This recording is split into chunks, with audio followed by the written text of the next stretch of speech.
తమిళనాడు రాజకీయాల్లో కీలక మలుపు చోటు చేసుకుంది. తమిళనాడు బీజేపీ నేత అన్నామలై రాజీనామా చేయగా ఆయన రాజీనామాను బీజేపీ అధిష్టానం ఆమోదించింది. అన్నామలై రాజీనామాను ఆమోదించినట్లు బీజేపీ జాతీయ అధ్యక్షుడు నితిన్ నబీన్ ప్రకటించారు. బీజేపీ పెద్దలు బుజ్జగించినా అన్నామలై వెనక్కు తగ్గలేదని తెలుస్తోంది. తమిళనాడులో కొత్త పార్టీ పెట్టే యోచనలో అన్నామలై ఉన్నట్లు సమాచారం.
తమిళనాడు రాజకీయాల్లో కీలక మలుపు చోటు చేసుకుంది. తమిళనాడు బీజేపీ నేత అన్నామలై రాజీనామా చేయగా ఆయన రాజీనామాను బీజేపీ అధిష్టానం ఆమోదించింది.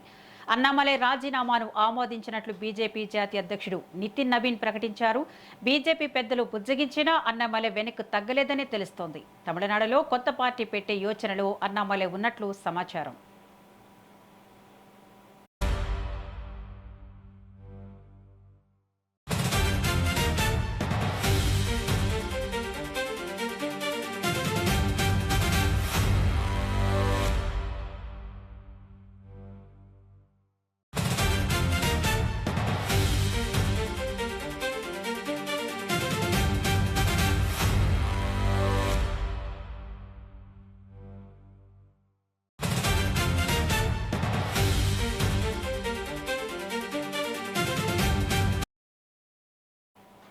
తమిళనాడు రాజకీయాల్లో కీలక మలుపు చోటు చేసుకుంది. తమిళనాడు బీజేపీ నేత అన్నామలై రాజీనామా చేయగా ఆయన రాజీనామాను బీజేపీ అధిష్టానం ఆమోదించింది.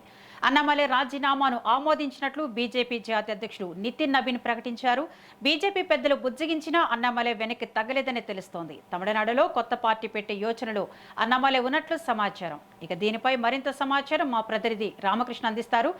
రామకృష్ణ, అన్నామలై అయితే రిజైన్ చేశారు, మరి ఇది బీజేపీకి మైనస్ అవుతుందా?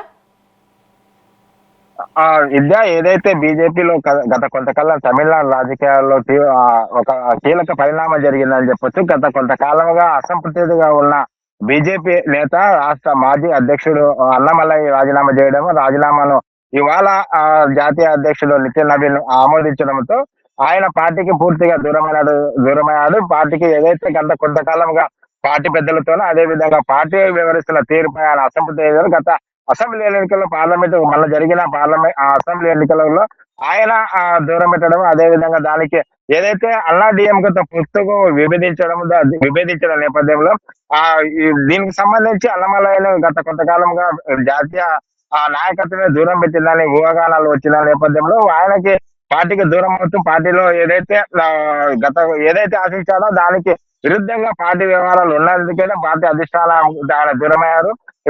మొన్న ఏదైతే ఉందో నితిన్ నబీన్ జాతీయ అధ్యక్షుడు రాజీనామా ఇవ్వడం అనంతరం అదే మా అమిత్ షా కలిశాడు. అమిత్ షా కలిసిన తర్వాత తన అభిప్రాయం చెప్పాడు. పార్టీకి రాజీనామా చేశాను, పార్టీ నుంచి ఇక్కడ వెళ్ళిపోతున్నాను కాబట్టి పార్టీలో చేసిన పరిణామాలు దానికి సంబంధించి వివరణ ఇచ్చినట్టు తెలుస్తుంది. అయితే రాష్ట్ర ఏదైతే జాతీయ నాయకత్వం అన్నమలైకి రాజ్యసభకు పంపించి అక్కడ నుంచి జాతీయ స్థాయిలో ఆయన సేవలు వినియోగించుకోవాలని భావించినప్పటికీ ఆయన రాష్ట్ర రాజకీయాల్లో ఏదైతే ద్రావిడ ఏదైతే పార్టీలు ఉన్నో దానికి వ్యతిరేకంగా పనిచేయాలి అనేది ప్రధానంగా వినిపిస్తుంది. ఆయన గతంలో 2019లో వరకు ఆయన ఐపీఎస్ అధికారిగా కర్ణాటకలో పనిచేస్తూ అనంతరం ప్రధానమంత్రి మోడీ పాలన అదే విధంగా అవినీతి రహిత పాలన అందించాలన్న ఉద్దేశంతో ఆయన తన పదవికి రాజీనామా చేశాడు. ఉద్యోగానికి రాజీనామా చేసి బీజేపీలో చేరారు. బీజేపీలో చేసిన అనంతరం అతి కొద్ది కాలంలోనే రాష్ట్ర అధ్యక్షుడు కావడం, రాష్ట్ర అధ్యక్షుడు అయిన తర్వాత తమిళనాడులో ఆయన పాదయాత్ర చేసి పాదయాత్రలో యువతను ఎక్కువగా ఆకట్టుకుని తమిళనాడు ప్రజలకి బీజేపీని దగ్గరగా పరిచయాలు చేశారు. జరిగిన గత ఎన్నికల్లో ఆయన సీటు రానప్పటికీ ఓటింగ్ శాతం పెంచడంలో అన్నమలై కీలక పాత్ర పోషించారు.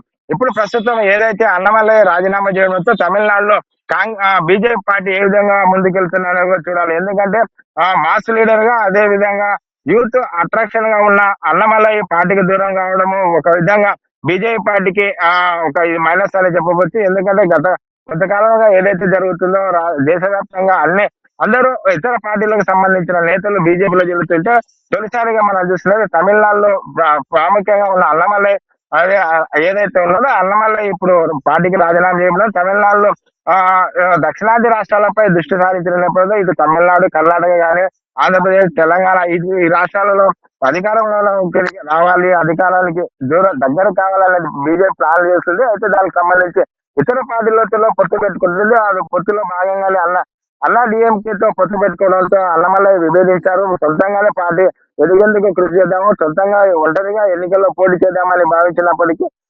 జాతీయ నాయకత్వం అంగీకరించకపోవడంతో ఆయన గత కొంతకాలంగా పార్టీ కార్యక్రమాలకు దూరంగా ఉంటాడు.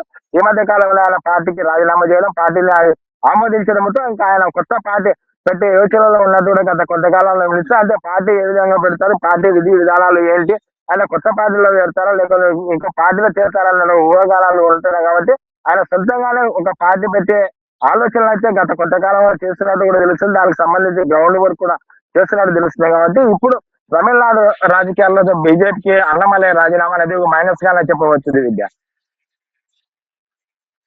అన్నమలై తమిళనాడులో పోస్టర్లు కూడా వెలిసాయి. ఆయన పార్టీ పెడుతున్నట్లు సమాచారం అయితే అందుతుంది. ఒకవేళ అన్నామలై పార్టీ పెడితే తమిళనాడులో బీజేపీ ఓట్లు చీలే అవకాశం ఉందా?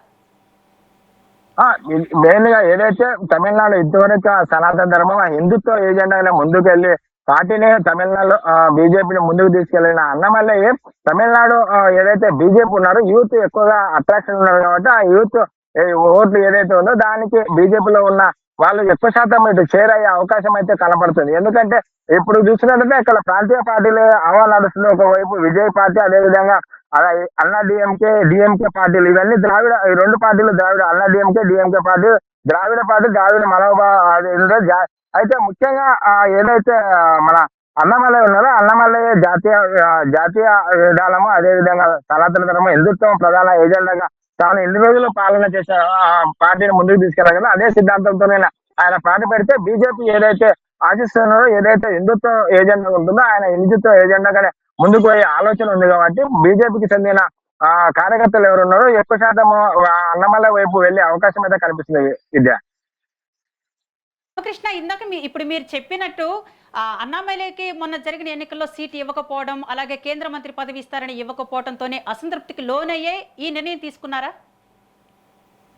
అంత ముందు అసెంబ్లీ ఎన్నికలకు సీటు ఇవ్వడం కంటే ముందు అసెంబ్లీ ఎన్నికల ముందు ఏదైతే జరిగిన పరిణామాలు ఏదైతే ఉన్నావో అన్నా డిఎంకేతో పొత్తు పెట్టుకునే ఆలోచన ఏదైతే బీజేపీ చేసిందో దాన్ని పూర్తిగా వ్యతిరేకించి అన్నామలై ఏదైతే వ్యతిరేకించారో జాతీయ నాయకత్వానికి స్పష్టంగా చెప్పాడు, ఒంటరిగా పోరాటం చేద్దాం, ఒంటరిగానే మనకి సీట్లు రాకపోయినా ఓటింగ్ శాతం పెరిగే అవకాశం ఉంది, మనం బలపడే అవకాశం ఉందని ఆయన నచ్చజెప్పే ప్రయత్నం చేసినప్పటికీ అధిష్టానం ఏదైతే బీజేపీ నాయకత్వం ఏదైతే ఉందో అన్నా డిఎంకేతో పొట్టు పెట్టుకోవడంతో అప్పటి నుంచి ఆయన దూరంగా ఉన్నారు. అనంతరం జరిగిన పరిణామాలు చూసుకున్నట్లయితే అసెంబ్లీ ఎన్నికల సమయంలో ఆయనకి టికెట్ ఇవ్వకపోవడం, అదేవిధంగా ప్రచారానికి కూడా తమిళనాడు ప్రచారానికి ఆయన దూరంగా ఉంచి ఇతర రాష్ట్రాలకు ఆయన ప్రచారానికి పంపించడం, అదేవిధంగా ఏదైతే ఆయన ఆశించారో రాజ్యసభ సీట్ ఇచ్చి మంత్రి పదవి ఇస్తామని చెప్పినప్పటికీ తాను భవిష్యత్తులో ఎదగాలని భవిష్యత్తులో తమిళనాడులో పార్టీని పార్టీకి మంచి సంకేతాలు రావాలంటే జాతీయ రాజకీయాల కంటే రాష్ట్ర రాజకీయాలు ఉండడం ముఖ్యమైన ఆయన భావించాడు. కాబట్టి అది అధిష్టానానికి అది నచ్చలేదు కాబట్టి ఆయన పార్టీకి రాజీనామా చేశారు. పార్టీకి రాజీనామా చేసినే ఆయన ఆమోదించారు. కాబట్టి ఆయన ఏదైతే కోరుకున్నారో స్వతంగా హిందుత్వము అదేవిధంగా జాతీయ భావాలు గల వారు ఆయన వైపు ఆకర్షించే అవకాశం అయితే ఉంది. విద్య రైట్, థ్యాంక్ యూ రామకృష్ణ.